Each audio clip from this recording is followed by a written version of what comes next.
안녕하세요. 보수적인 엄마TV의 보마입니다. 오늘의 주제는요. 유아 자위에 대처하는 현명한 엄마의 자세입니다. 먼저 말씀드릴 것은 유아의 자위 행위는 성인의 자위 행위와 전혀 다릅니다. 일종의 신체 탐색이라고 볼 수 있어요.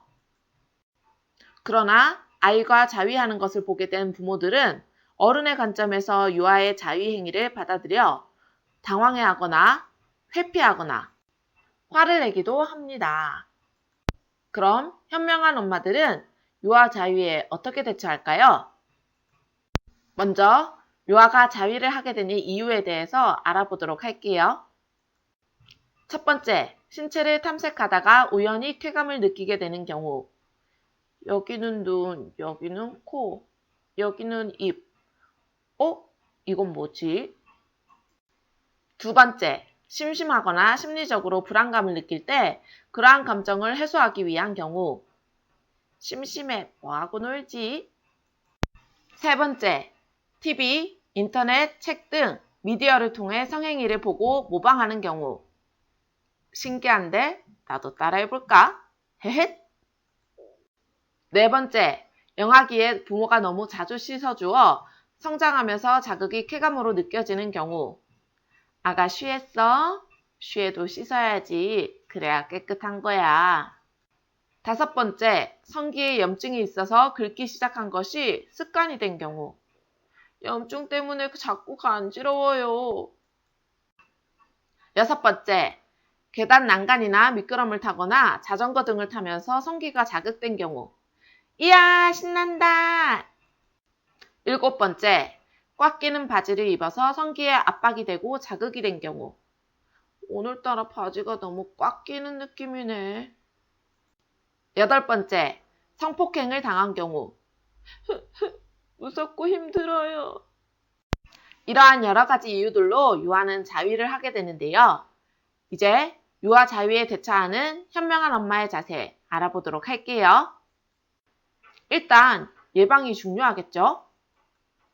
자위를 하고 싶은 마음이 들지 않도록 하는 것이 중요해요. 첫 번째, 음란물을 접하지 않게 한다. 두 번째, 심심해하지 않게 놀아준다. 세 번째, 자극이 되는 꽉 끼는 옷은 입히지 않는다. 네 번째, 소변을 볼 때마다 씻기는 등 지나친 청결을 고집하지 않는다. 그런데 예방하려고 해도 신체에 대해 궁금해할 나이이기 때문에 자위를 하는 유아를 마주할 수도 있어요. 그럴 땐 어떻게 해야 할까요? 첫 번째, 위협하지 않기. 너 손으로 자꾸 고추 만지면 고추 떨어진다. 같은 위협을 하기보다 왜 만지면 안 되는지 설명해 주는 것이 필요합니다. 그래서 두 번째, 청결 교육하기인데요. 성기는 중요한 부분이며 자꾸 만지면 균이 들어가게 되니까 만지지 말라고 이야기해주고 스스로 그만두도록 하는 것이 좋습니다. 세 번째, 유아의 관심을 다른 곳으로 유도하기인데요. 예를 들어서 손으로 놀 수 있는 놀이를 제공하는 것입니다.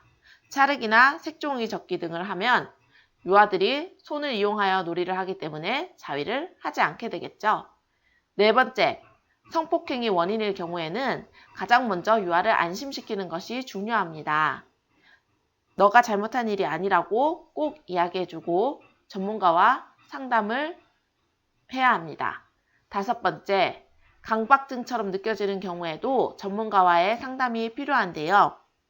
아이가 자위에 몰두하며 자주 한다는 것은 긴장되고 스트레스되는 상황이 있는데 해결할 방법을 찾지 못해서일 가능성이 높습니다. 만일 아이의 이상 행동이 계속된다면 강박증으로 이어질 수 있으므로 전문가의 도움을 꼭 받길 바라요. 오늘 내용이 도움이 되셨다면 좋아요, 구독 눌러주세요. 다음 시간에 또 만나요.